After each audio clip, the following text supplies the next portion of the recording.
Hi எல்லாருக்கும் வணக்கம். Welcome to my channel. நான் உங்க Soniacharles. இன்னைக்கு என்னோட சேனல்ல எல்லாருமே ஹோட்டல் ஸ்டைல்ல எவ்வளவு சுலபமா சொரக்காய் கூட்டு வீட்லயே செய்யறதுன்றதை இந்த வீடியோல பாருங்க. வீடியோட முடிவுல நீங்களும் இந்த ரெசிபி ட்ரை பண்ணி பாருங்க. எப்படி வந்திருக்குன்னு கமெண்ட் செக்ஷன்ல சொல்லுங்க. மறக்காம என்னோட சேனலுக்கு சப்ஸ்கிரைப் பண்ணி பெல் ஐகான் பிரஸ் பண்ணுங்க. வாங்க சமைக்கலாம். கூட்டு செய்ய நான் 1/2 கப் பாசிப்பருப்பு எடுத்திருக்கேன். இது அரை மணி நேரத்துக்கு முன்னாடி நல்லா தண்ணி ஊற்றி கழுவி சுத்தம் பண்ணிவிட்டு இதை நான் நல்லா தண்ணி ஊற்றி ஊற வைக்க போகிறேன். அடுத்து ஒரு ப்ரெஷர் குக்கரில் நான் ஸ்டவ்வில் வச்சுட்டு அதில் ஊற வச்ச பாசிப்பருப்பை அதில் சேர்க்குறேன். பாசிப்பருப்பு சேர்த்துட்டு அது முங்குற அளவுக்கு தண்ணி சேர்த்தா போதும். இதை மாதிரி அதில் தண்ணி சேர்த்துட்டு நான் அதில் 2 தக்காளி இப்படி நறுக்கி அதில் சேர்த்துருக்கேன். அடுத்து 5லேருந்து 6 பல் பூண்டு, ஒரு 4 பச்சை மிளகா இப்படி 2 துண்டாக வெட்டி சேர்த்துருக்கேன். இதெல்லாம் சேர்த்துட்டு 1/2 டீஸ்பூன் ஜீரகம் சேர்த்து ப்ரெஷர் குக்கரை மூடி நான் 3லேருந்து 4 விசிலுக்கு அதை வேக வைக்க போகிறேன். அடுத்து சொரக்காய் க்ளீன் பண்ணிக்கலாம். மேலே இந்த மாதிரி அதில் இருக்க தோலை சீவிட்டு இந்த மாதிரி அது மேலே இருக்க அந்த இதை பீஸை கட் பண்ணி போட்டுடலாம், அது வேண்டாம். அடுத்து சொரக்காவை இந்த மாதிரி 2 துண்டாக கட் பண்ணி நடுவில் இருக்க அந்த விதையை எடுத்து போட்டுடணும், அது சேர்க்கக்கூடாது. அடுத்து இந்த ஓரத்தில் இருக்கிறத மட்டும் இந்த மாதிரி பொடிசாக நறுக்கி வச்சுருக்கேன்.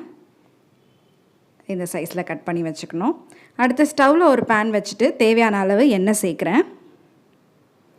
எண்ணெய் சேர்த்துட்டு அதில் தாளிக்கிறதுக்கு 1/2 டீஸ்பூன் கடுகு, 1/2 டீஸ்பூன் ஜீரகம் சேர்த்துருக்கேன். சேர்த்து இது நல்லா பொரிஞ்ச உடனே நான் இதில் 5லேருந்து 6 காஞ்ச மிளகா இந்த மாதிரி 2 துண்டாக உடச்சி சேர்த்துருக்கேன். அதை சேர்த்துட்டு நான் ஒரு 1/2 டீஸ்பூன் பெருங்காயத்தூள் சேர்க்குறேன். இதில் அடுத்து கருவேப்பிலையில் சேர்த்துக்கிறேன். அதெல்லாம் சேர்த்துட்டு நான் ஒரு பெரிய சைஸ் வெங்காயம் இப்படி பொடிசாக நறுக்கி அதில் சேர்த்து நல்லா பொன்னிறமாக ஆகிற அளவுக்கு அதை நல்லா வதக்கி விடணும். வெங்காயம் நல்லா வதங்கிட்டுருக்கும்போது இந்த ப்ரெஷர் குக்கர் திறந்து பார்த்துடலாம். பருப்பு நல்லா வெந்திருக்கு, அந்த தக்காளியோடு நல்லா வெந்திருக்கு. அதை ஒரு மத்து வச்சு நல்லா மசிச்சுட்டு இந்த வெங்காயம் நல்லா வதங்கின பிறகு நான் அதில் ஒரு 1/4 டீஸ்பூன் மஞ்சத்தூள் சேர்க்குறேன். அடுத்து 2 டீஸ்பூன் மிளகாய்த்தூள் சேர்க்குறேன். காரத்துக்கு ஏற்ற மாதிரி சேர்த்துக்கணும். ஏற்கனவே பச்சை மிளகா சேர்த்துருக்கோம். அடுத்து 1 டீஸ்பூன் மல்லித்தூள் சேர்த்துருக்கேன். இதெல்லாம் சேர்த்து இதை நல்லா வதக்கி விடணும். அடுத்து நான் கட் பண்ணி வச்சுருக்க சொரக்காவை அதில் சேர்க்குறேன். அதை சேர்த்துட்டு அந்த மசாலாவில் நல்லா வதக்கி விடணும். கொஞ்சம் தண்ணி சேர்த்து இன்னும் நல்லா வதக்கி விடணும். இந்த காய் நல்லா சீக்கிரமாக வெந்துடும்.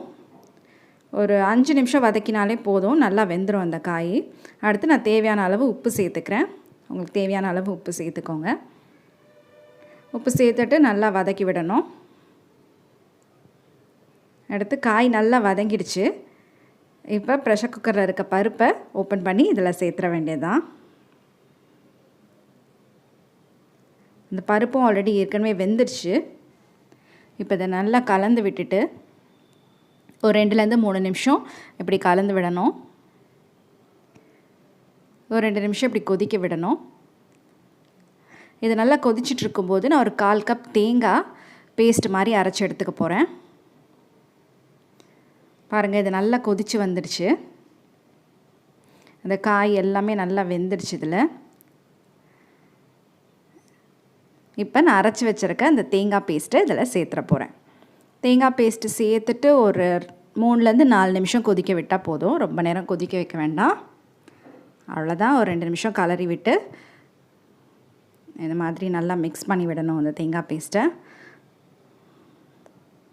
அடுத்து ஒரு 3 மினிட்ஸ் கொதிக்க விட்டு ஸ்டவ் ஆஃப் பண்ணிட வேண்டியதான். அவ்வளோதான், சுவையான சொரக்காய் கூட்டு தயாராக இருக்குது. இது ஹோட்டல் ஸ்டைலில் ரொம்ப டேஸ்ட்டாகவே வந்துச்சு. நீங்களும் இந்த சிம்பிளான சொரக்காய் கூட்டு உங்கள் வீட்டில் ட்ரை பண்ணி பாருங்கள். எப்படி வந்திருக்குன்னு கமெண்ட் செக்ஷனில் சொல்லுங்கள்.